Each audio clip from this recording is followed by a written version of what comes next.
Welcome, my name is Mr.REVIEW, and it is time for Iconoclass.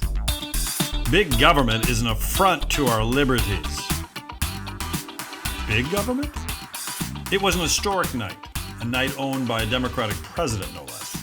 From the party that gave us the New Deal and the Great Society, leave it to President Bill Clinton's all too familiar infidelity to say the era of big government is over. It was January 23rd, 1996, during President Clinton's State of the Union address.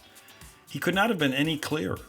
We know big government does not have all the answers, he said. We know there's not a program for every problem. We have worked to give the American people a smaller, less bureaucratic government in Washington. And we have to give the American people one that lives within its means. The era of big government is over. The era of big government is over. And with that simple phrase, the narrative arc of government was settled. President Reagan, not too surprisingly, had claimed government is not the solution to our problem, government is the problem. But Democratic majorities in the House and the Senate made sure such platitudes were left on the campaign floor. With Clinton, however, the idea that big government was a problem was now immortalized by both parties. Ever since, governments have had to convince voters that at best, they are a necessary evil. There is little doubt that our federal government is big. Federal budgets are now approaching $10 trillion, and the national debt is now $35 trillion and counting. The national debt now equals roughly $104,000 per person in America. It is enough to cover the college expenses of every U.S. high school graduate for the next 100 years. Big government has saddled us with $35 trillion of debt. Even $1 trillion is hard to fathom. If you laid $1 trillion bills end to end, it would stretch 96,906,656 miles. That distance is further than it is from Earth to the sun. A billion seconds turns out to be 32 years.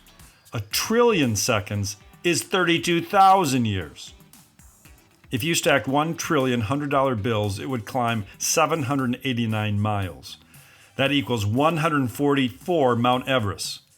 If you spent $1,000 a day, it would take 2.7 million years to spend $1 trillion. Our federal government appropriates money to fund hundreds of agencies and thousands of programs.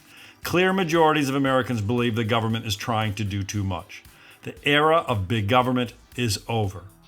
Wait, after digging a little deeper than just relying on commonplace political rhetoric, there seems to be a little different story. It's about time we confront this popular myth. It is time for some candid truth-telling. First, let's take a deeper look at what exactly we get from our national government's most recent $7 trillion budget. Federal spending can be categorized in 5 types: transfers, benefit and subsidy payments, aid to states, purchases, federal worker compensation, and interest on the debt. Transfer payments equaled $3.19 trillion in the most recent budget. Aid to states equaled $1.15 trillion. Purchases equaled $0.84 trillion. Federal worker compensation equaled $0.56 trillion. And interest on the debt equaled $0.95 trillion.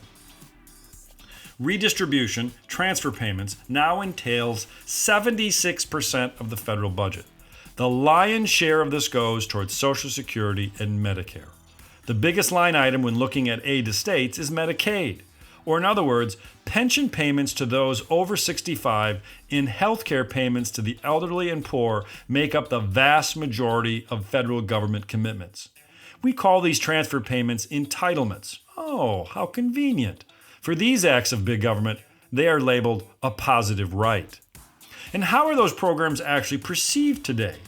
Americans, according to just about any polling organization, have highly favorable views of the country's entitlement programs.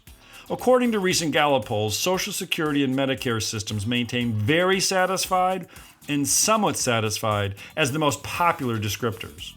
As for Medicaid, 7 of 10 Americans have a positive opinion.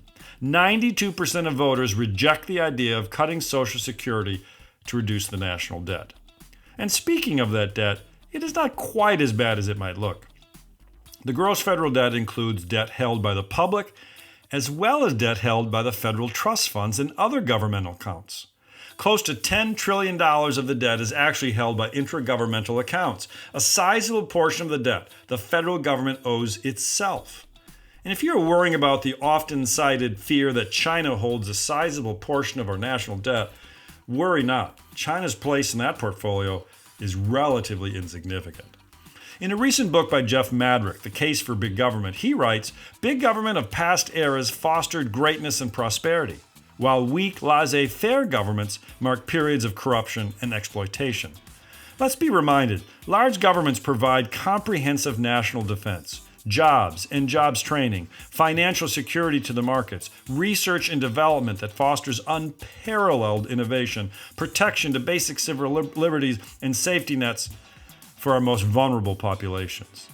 It has become so easy to jump on the deregulate bandwagon, it might be time for a quick refresher on the types of regulations we could not live without. Antitrust laws preserve fair and honest competition in the marketplace.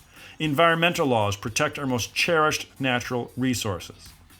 Labor laws protect safety in the workplace.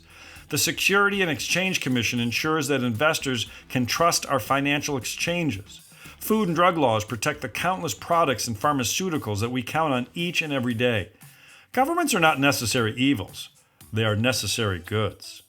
In Thomas Paine's seminal essay, Common Sense, written just prior to our American Revolution, in 1975, he said, "Society in every state is a blessing, but government, even in its best state, is but a necessary evil. In its worst state, an intolerable one." Not sure it is worth quibbling over Paine's language today. For me, the most common sense thing to say when looking at the federal government today would be say the era of big government is not over. Thankfully. My name is Mr. Review, and you have been Iconoclassed.